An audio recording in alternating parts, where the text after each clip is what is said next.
Hi, I'm Tony Fleming, and this is Fleming's Ultimate Garage.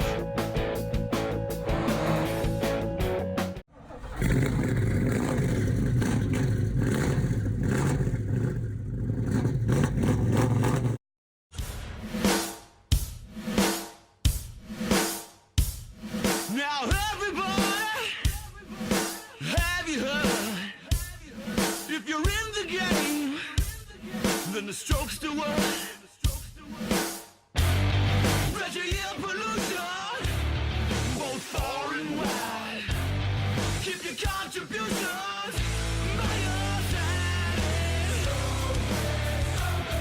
Could be a winner, boy, you move right well.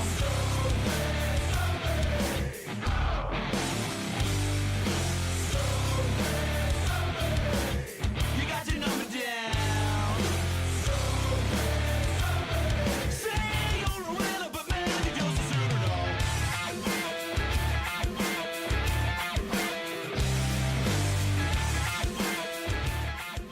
Hey everybody, thanks for joining us on today's video. Listen, a lot of people say, well, gosh, man, the 81 Trans Am didn't have a lot of juice, but man, I love the way that car looks. But it was like gutless. And you know what? I have to agree with you because there was not a lot of horsepower to be had in 1981.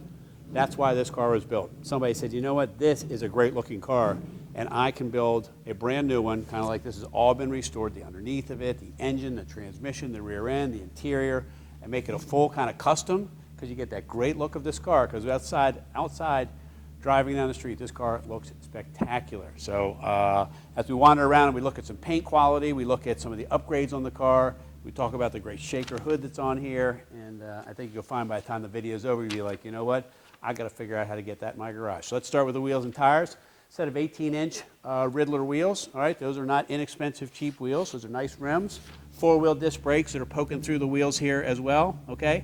And Continental Extreme Contact tires on there. So you say, well, what's the big deal about tires? I say, you know what, you're absolutely right. But tires are a big deal. And the reason I say that is because that's how I look at a car. When I see cheap tires on a car, I know somebody took shortcuts somewhere else as well. When you see expensive tires and expensive set of wheels on there too, you know that somebody invested some time and some money in there to make it there as nice as they could make it, right? The frame underneath is all tied together, so it's a nice solid feel to this thing. And this is an aluminum head, 400, making good power and very different than any other 81 Trans Am you could ever experience. As we walk around, when you want a car that's custom, you want a color that was probably the most exciting color out there. This first, then maybe black. This, the Martinique blue, those bring the most money in the collectible Trans Am world because the color combination is so great. Add in the silver callouts here, everything goes well together, and it shines like a diamond in here. Look at it in the showroom, how great this car shines. It looks beautiful, nice and easy to see all the words and letters in the paint on here, and just everything on it from the scoops, the lumps, the bumps around here are just highlighted by that great color. All right, let's take a peek under the hood here and see what all the motivation is about. I love the shaker hood. A lot of people don't know why it's called a shaker hood, believe it or not. And the reason it's called a shaker hood is because instead of the scoop being bolted to the hood of the car, it's bolted to the engine of the inside. And so as the engine's idling, it shakes a little bit like it's supposed to, which is really cool, especially at a stoplight or whatever when you're sitting there idling. All right. This has aluminum heads on it. It has power steering. It has power four-wheel disc brakes. It's all detailed nicely under here. Fresh battery, fresh suspension, fast ratio steering box, MSD, complete MSD ignition system in here. And you say, well, the MSD, that wasn't standard on 81. You're right. Nothing on this car was standard in 81. You know why? Because the 81 Trans Am, although a nice car, was a Weezer. It was a Weezer. This car right here does not want to be the Weezer, and therefore needed the go fast parts that are in it now, which is why, exactly why, you want to get this in your garage.